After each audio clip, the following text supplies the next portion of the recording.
ఈరోజు ద్రవ్యరాశి సిద్ధాంతం లేదా ఇర్వింగ్ ఫిషర్ ద్రవ్య వ్యవహారాల సిద్ధాంతం గురించి తెలుసుకుందాం. ద్రవ్యరాశి సిద్ధాంతాన్ని ముఖ్యంగా 4 దశలలో చర్చించవచ్చు. 1. సాంప్రదాయ లేదా ఫిషర్ ద్రవ్యరాశి సిద్ధాంతం. ఫిషర్ ప్రకారం ఈ సిద్ధాంతం ద్రవ్య సప్లై ధరల సంబంధాన్ని తెలియజేస్తుంది. 2. నవ్య సాంప్రదాయ లేదా కేంబ్రిడ్జ్ ద్రవ్యరాశి సిద్ధాంతం. ఈ సిద్ధాంతం ద్రవ్య విలువల, ద్రవ్య నిల్వల వాటి ప్రభావం ధరలపై ఉంటుందని సూచిస్తుంది. 3. క్రీన్స్ ద్రవ్యరాశి సిద్ధాంతం. ఈ సిద్ధాంతం ద్రవ్య సప్లై ఆదాయ సంబంధాన్ని తెలియజేస్తుంది. 4. ఫ్రీడ్మెన్ ద్రవ్యరాశి సిద్ధాంతం. ఈయన ప్రకారం ఈ సిద్ధాంతాన్ని ద్రవ్య డిమాండ్ సిద్ధాంతం అని కూడా అంటారు. ముందుగా ఫిషర్ ద్రవ్యరాశి సిద్ధాంతాన్ని తెలుసుకుందాం. అమెరికా ఆర్థికవేత్త ఇర్వింగ్ ఫిషర్ ద్రవ్య కొనుగోలు శక్తి పర్చేసింగ్ పవర్ ఆఫ్ మనీ అనే గ్రంథములో 1931లో ఈ గ్రంథాన్ని ప్రచురించాడు.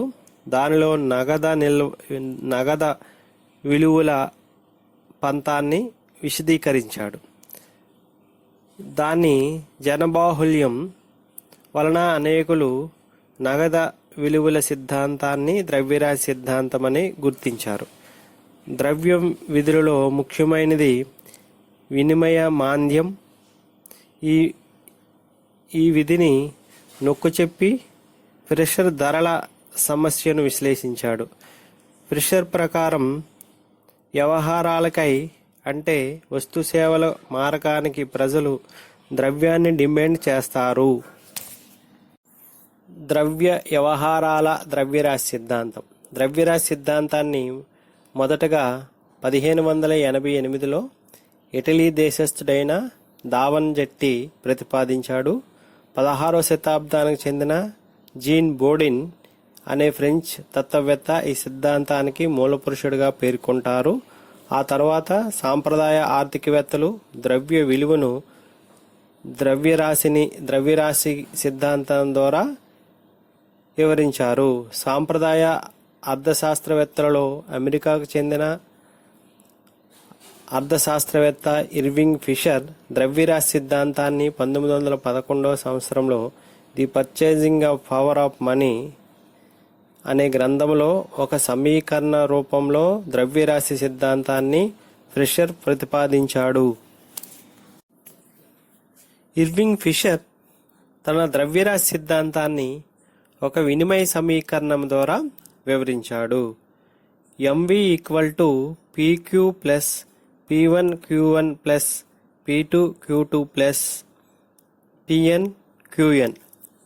ఈ సమీకరణంలో లేదా MV = సిగ్మా PQ లేదా MV = PT. ఈ సమీకరణంలో 2 భాగాలు ఉన్నాయి.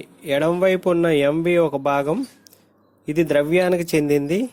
కుడివైపు ఉన్న సిగ్మా PQ లేదా PT వస్తువులకు సంబంధించింది.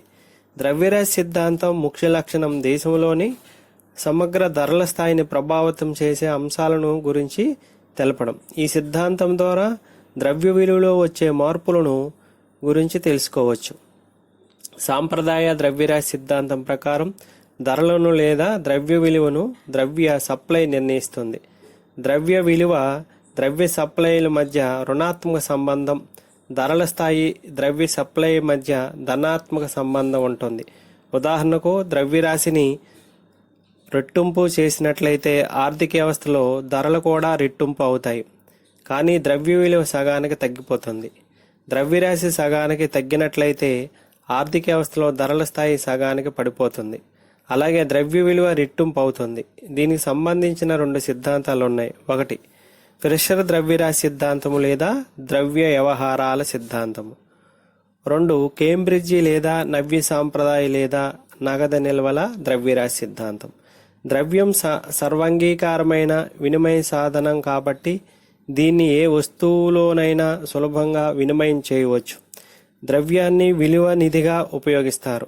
ఫిషర్ తన ద్రవ్యరాశి సిద్ధాంతమైన నగదు వ్యవహారాల సిద్ధాంతంలో ద్రవ్య నిర్వహించే విధులలో వినిమయ మాధ్యమానికి ఎక్కువ ప్రాముఖ్యం ఇచ్చాడు.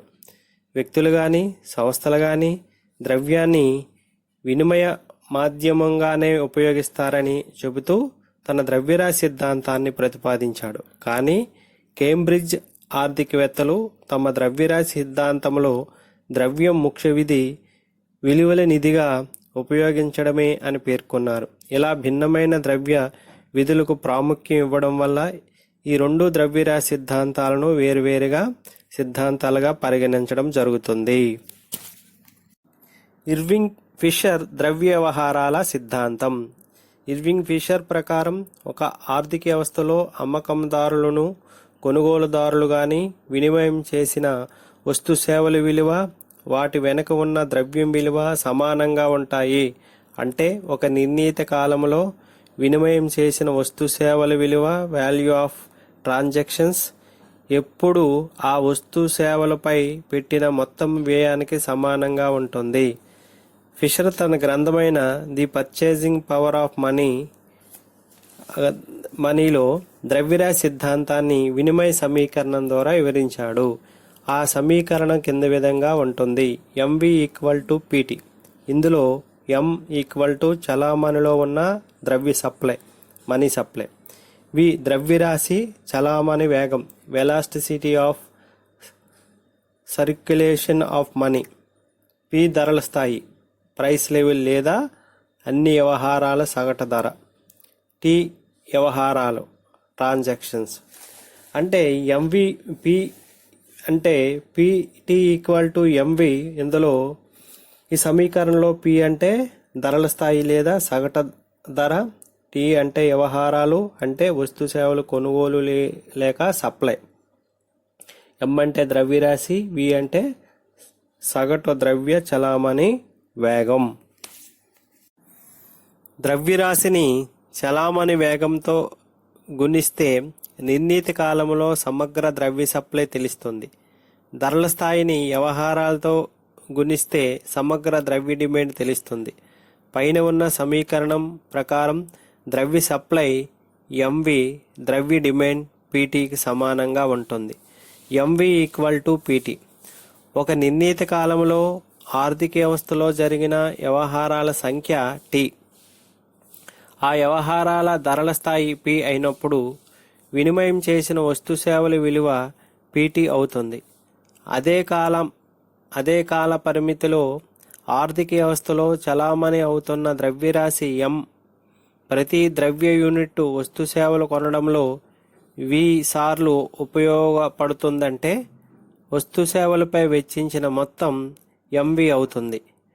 పైన ఇచ్చిన సమీకరణంలో ఎడమవైపున్న ఎంవి ద్రవ్యానికి సంబంధించినది, కుడివైపున్న పీటీ వస్తు సేవలకు సంబంధించినది.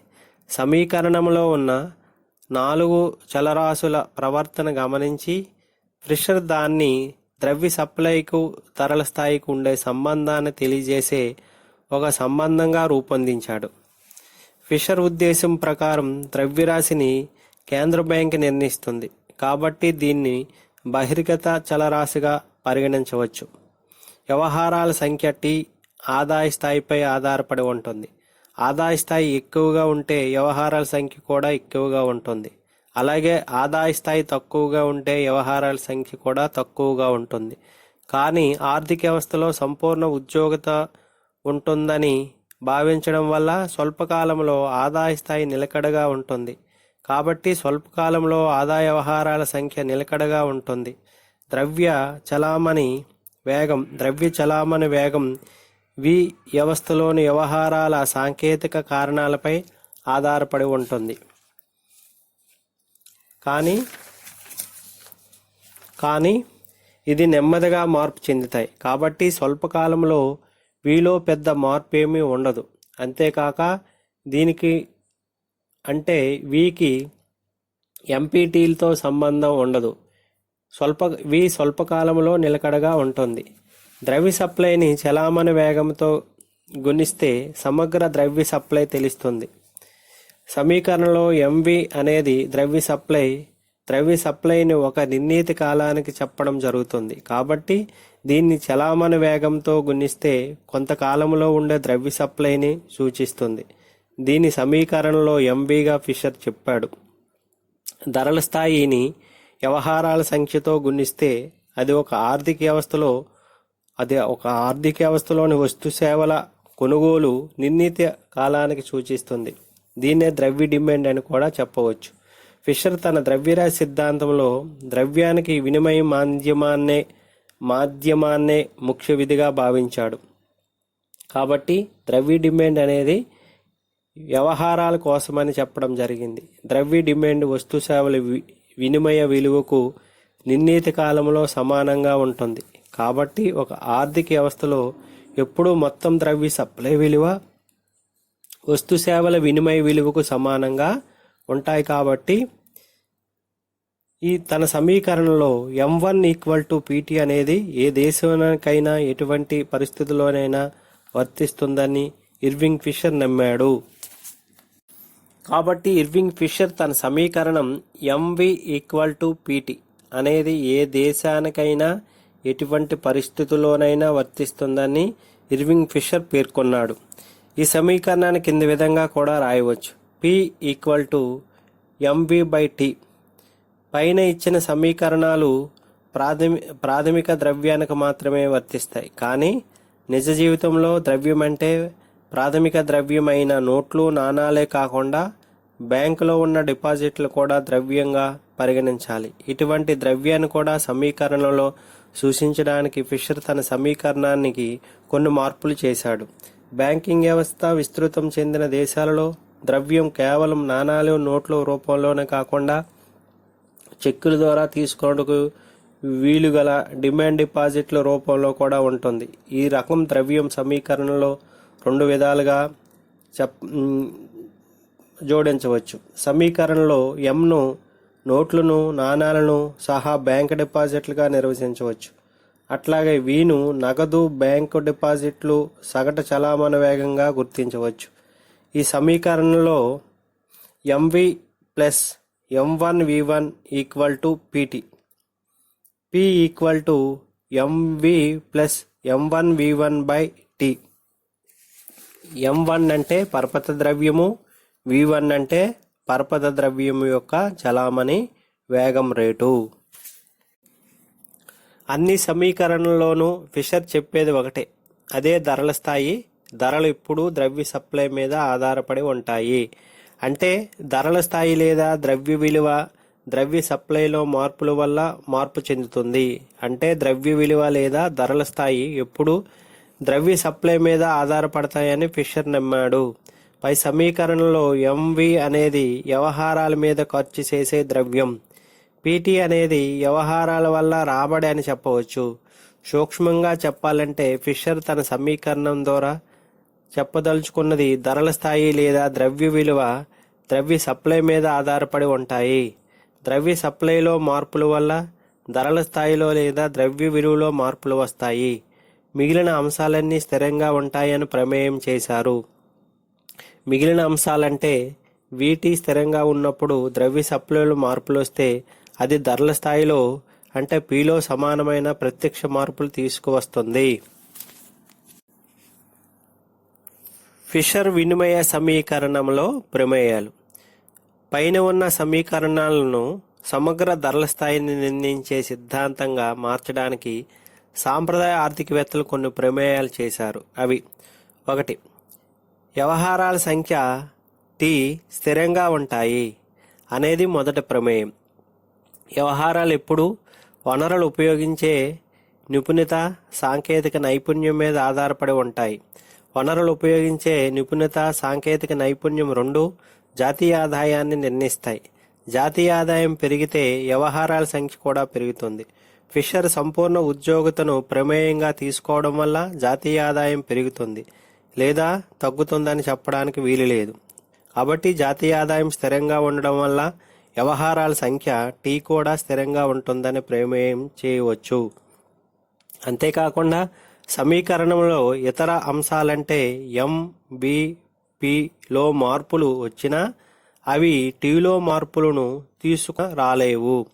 టీ అని ఉత్పత్తి మీద, బహిర్గతమైన అంశాలైన జనాభా పెరుగుదల మీద, ఆర్థిక వ్యవస్థలో ఉన్న వాతావరణం మీద, సాంకేతిక నైపుణ్యం మీద ఆధారపడి ఉంటుంది. కానీ సమీకరణంలోని అంశాల మీద ఆధారపడి ఉండదు. 2. ధరల స్థాయి P అనేది ఫలితాంశం మాత్రమే. సమీకరణంలో ధరల స్థాయి P మారినప్పుడు మిగిలిన అంశాలంటే MVT మారవు. కానీ MVTలో మార్పులు వచ్చినప్పుడు Pలో మార్పు వస్తుంది. ద్రవ్య సప్లైలో మార్పుల వల్ల ధరల స్థాయిలో మార్పులు వస్తుంది. కానీ ధరల స్థాయిలో మార్పులు వస్తే ద్రవ్య సప్లైలో మార్పు ఉండదు. కాబట్టి ధరల స్థాయి P అనేది ఫలితాంశమే కానీ మార్పుకు కారణం కాలేదు. ధరల స్థాయిని సమీకరణంలో ఇతర అంశాలు నియంత్రిస్తాయి, కానీ ధరల స్థాయి ఇతర అంశాలను నియంత్రించలేదు. 3. ద్రవ్య చలామణి వేగం V స్థిరంగా ఉంటుంది.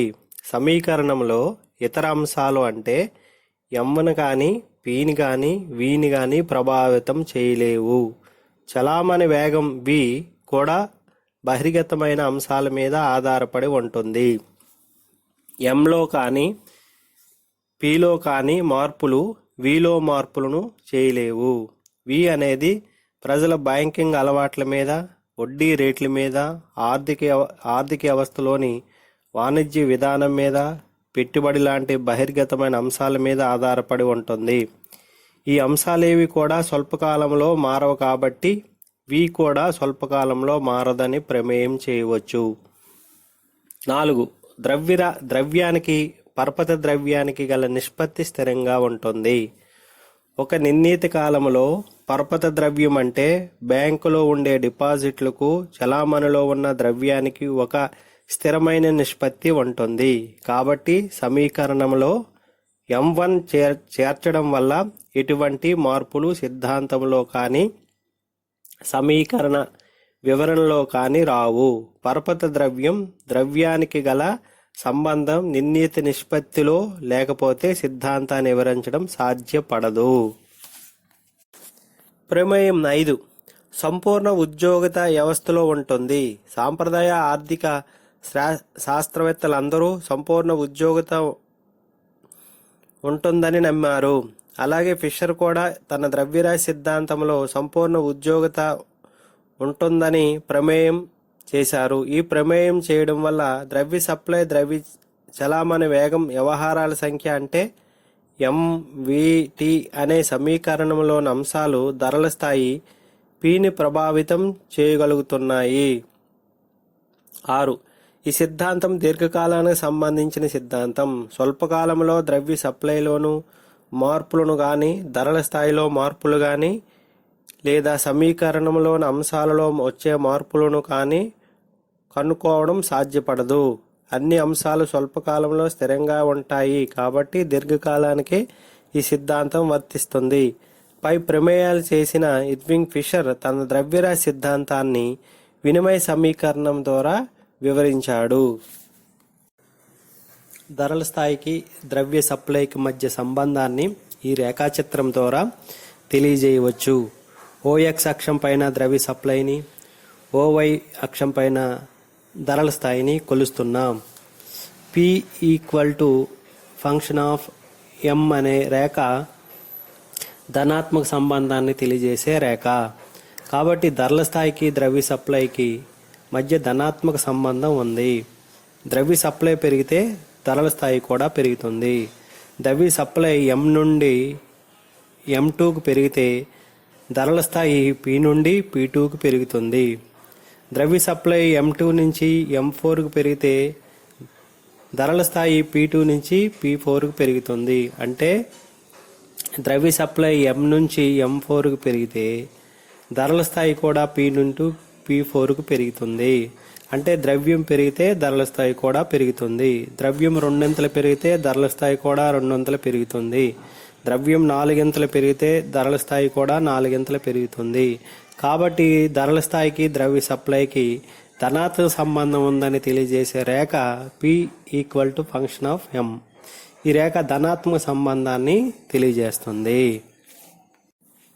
ఫిషర్ ద్రవ్యరాశి సిద్ధాంతం ప్రకారం ద్రవ్య డిమాండ్ కింద పేర్కొన్న అంశాల మీద ఆధారపడి ఉంటుంది. 1. వ్యవహారాల సంఖ్య అంటే టీ. 2. సగటు ధర అంటే పి.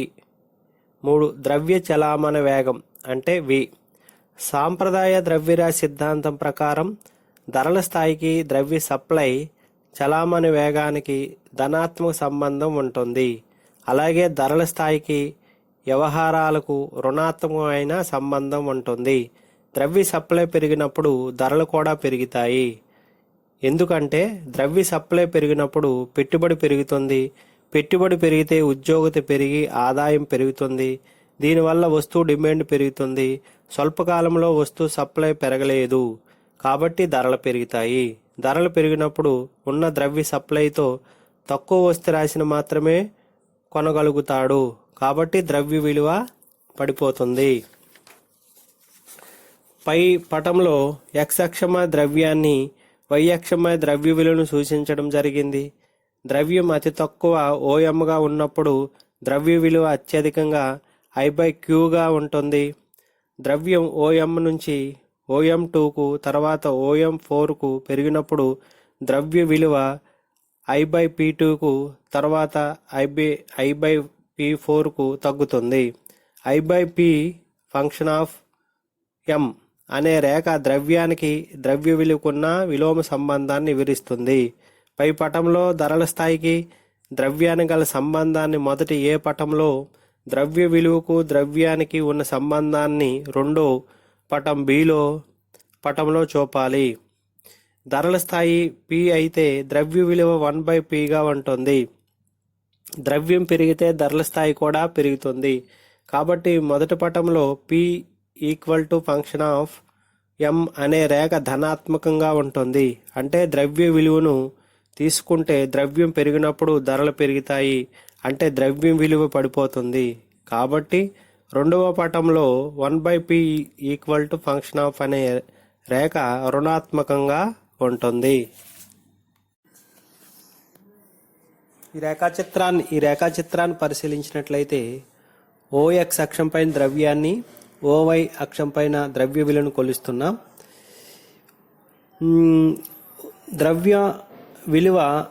ద్రవ్యం అతి తక్కువగా OMగా ఉన్నప్పుడు ద్రవ్యం విలువ అత్యధికంగా 1/Pగా ఉంటుంది.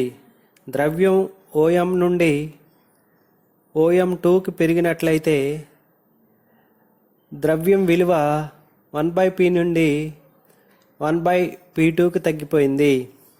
తర్వాత ద్రవ్యం సప్లై M2 నుంచి M4కు పెరిగితే ద్రవ్యం విలువ IP2 నుంచి IP4కి తగ్గింది.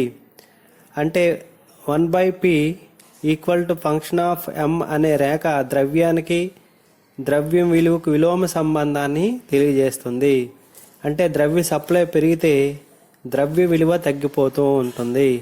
ద్రవ్య విలువను తీసుకుంటే ద్రవ్యం పెరిగినప్పుడు ధరలు పెరుగుతాయి అంటే ద్రవ్యం విలువ పడిపోతుంది. కాబట్టి ఈ రేఖాచిత్రంలో 1/P = ఫంక్షన్ ఆఫ్ M అనే రేఖ రుణాత్మకంగా ఉంటుంది. ద్రవ్యరాశి సిద్ధాంతము విమర్శలు. ఫిషర్ ద్రవ్యరాశి సిద్ధాంతాన్ని అర్థశాస్త్రవేత్తలు కింది విధంగా విమర్శించారు. 1.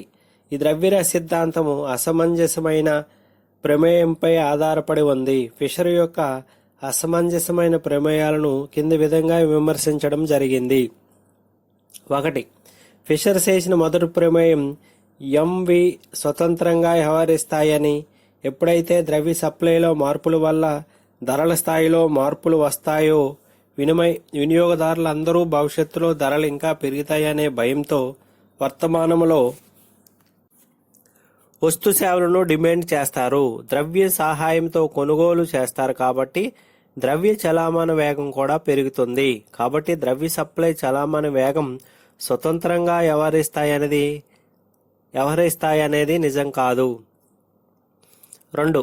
MT స్వతంత్రంగా వ్యవహరిస్తాయని ఫిషర్ ప్రమేయం చేశాడు. కానీ ఈ ప్రమేయం తప్పు. ఎప్పుడైతే ద్రవ్య సప్లై పెరుగుతుందో అప్పుడు ధరలు కూడా పెరుగుతాయి. అంటే ఎం మారినప్పుడు పి కూడా మారుతుంది. ధరలు పెరగడం వల్ల లాభాలు పెరుగుతాయి. అందువల్ల లావాదేవీలంటే టీ పెరుగుతాయి. కాబట్టి ఎం టీ స్వతంత్రంగా వ్యవహరిస్తాయనే ప్రమేయం నిజం కాదు. 3. ధరల స్థాయి అనేది ఫలితాంశమే గాని స్వతంత్ర కారకం కాదని ఫిషర్ ప్రమేయం చేశాడు. కానీ ధరల స్థాయి అంటే పి మార్పుల వల్ల టీ అంటే వ్యవహారాల్లో మార్పులు వస్తాయి. ధరలు పెరగడం వల్ల లావాదేవీలు కూడా మారుతాయి. కాబట్టి పి అనేది సమీకరణలో అంశాల మార్పుకు కారణం కూడా కావచ్చు. కాబట్టి మార్పులకు కారణంగా చెప్పవచ్చు. డి. ద్రవ్య సప్లైలో మార్పుల వల్ల ధరల స్థాయిలో మార్పులు వస్తాయని ఫిషర్ ప్రమేయం చేశాడు. అంటే ఇక్కడ ఎం అనేది కారకం, పి అనేది ఫలితంగా సూచించాడు. కానీ ఈ సంబంధాన్ని ఈ సిద్ధాంత విమర్శకులు ఖండించారు. ధరల స్థాయిలో ఎం మార్పులు లేకుండానే కలగవచ్చు. అంటే పి అనేది స్వతంత్ర అంశంగా చెప్పవచ్చు. పి మారినందువల్ల ఎంలో మార్పులు చేయాలని ఒక ఆర్థిక వ్యవస్థ నిర్ణయించవచ్చు. కాబట్టి పి అనేది ఫలితం, ఎం అనేది కారణమని చెప్పడానికి వీలుండదు. 2. ఈ సిద్ధాంతాన్ని స్వల్పకాలాన్ని విస్మరించింది. ద్రవ్యరాశి సిద్ధాంతం దీర్ఘకాలానికి సంబంధించిన సిద్ధాంతం. కొన్నిసార్లు ద్రవ్య సప్లైలో స్వల్పకాలంలో అనుకోని మార్పులు జరిగి దాని ఫలితం ఆర్థిక వ్యవస్థ పైన పడవచ్చు. దీర్ఘకాలంలో ఏమి జరిగేది చెప్పడం కష్టం. కాబట్టి ఎవరికైనా స్వల్పకాలం మీద ఆసక్తి ఉంటుంది. కాబట్టి ఏ సిద్ధాంతమైనా స్వల్పకాలం సిద్ధాంతం అయితే బాగుంటుందని విమర్శకులు భావించారు. 3. ఈ ద్రవ్యరాశి సిద్ధాంతం వివరణలో ద్రవ్య సప్లైలో మార్పుల వల్ల ధరల స్థాయి ఎలా మారుతుందనేది సూచించలేదు. ఫిషర్ సమీకరణం ద్వారా ద్రవ్య సప్లైకి ధరల స్థాయికి లేదా ద్రవ్య డిమాండ్కు ద్రవ్య సప్లైకు గణాంక సంబంధం ఉంటుందని సూచించాడు. అదే ఎంవి =పిటి. ఇందులో ఏది కారకం ఏది ఫలితం అనేది కానీ ద్రవ్య సప్లై మార్పుల వల్ల ధరల స్థాయిలో మార్పులు ఎందుకు వస్తాయనేది కానీ వివరించలేదు. ద్రవ్య సప్లై మారితే చివరి దశలో ఏమవుతుందనేది మాత్రమే ఈ సిద్ధాంతం వివరించింది. ఏ దశలో ఏం జరుగుతుందనేది వివరించలేదు. ఆచార్య హట్రే ప్రకారం ద్రవ్య సప్లై పెరుగుదల వల్ల మొదటగా వడ్డీ రేటు ప్రభావితం అవుతుంది. ఇది పెట్టుబడిని ప్రభావితం చేయడం ద్వారా ఉద్యోగతను, ఫలితంగా ఆదాయాన్ని పెంచుతుంది. ఆదాయం పెరిగితే డిమాండ్ పెరుగుతుంది. కాబట్టి సప్లై డిమాండ్కు వెంటనే స్పందించలేదు. కాబట్టి ధరలు పెరుగుతాయి అనేది ఫిషర్ సమీకరణం ద్వారా తెలియదని విమర్శించారు. ఈ సిద్ధాంతంపై వడ్డీ రేటు ప్రాముఖ్యతను విమర్శించిందని కూడా చెప్పవచ్చు. 4. ఫిషర్ వినిమయ సమీకరణం సమంజసమైనది కాదు. ఈ సమీకరణంలో ఎం అంటే ద్రవ్య సప్లైని ఒక నిర్ణీత కాలంలో ఉన్న సప్లైగా పరిగణించి, వి అంటే ద్రవ్య చలామణి వేగాన్ని కాలక్రమంలోనూ పరిగణించడం అనేది రెండు విభిన్న ధృవాలను కలిపినట్లుగా సూచిస్తున్నారు. ఇది జరగడం అసంభవం. ఒకటి నిర్ణీత కాలంలో సూచించినప్పుడు రెండవది కూడా నిర్ణీత కాలంలోనే సూచించాలి, లేదా ఆ సమీకరణం అసమంజసంగానే మిగిలిపోతుంది. 5.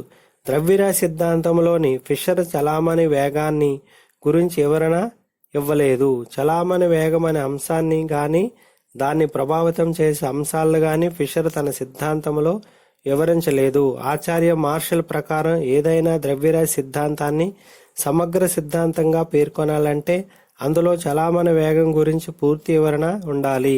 అది ఫిషర్ ద్రవ్యరాశి సిద్ధాంతంలో లేదు. కాబట్టి దీన్ని సమగ్ర సిద్ధాంతంగా చెప్పే వీలు లేదని మార్షల్ భావించాడు.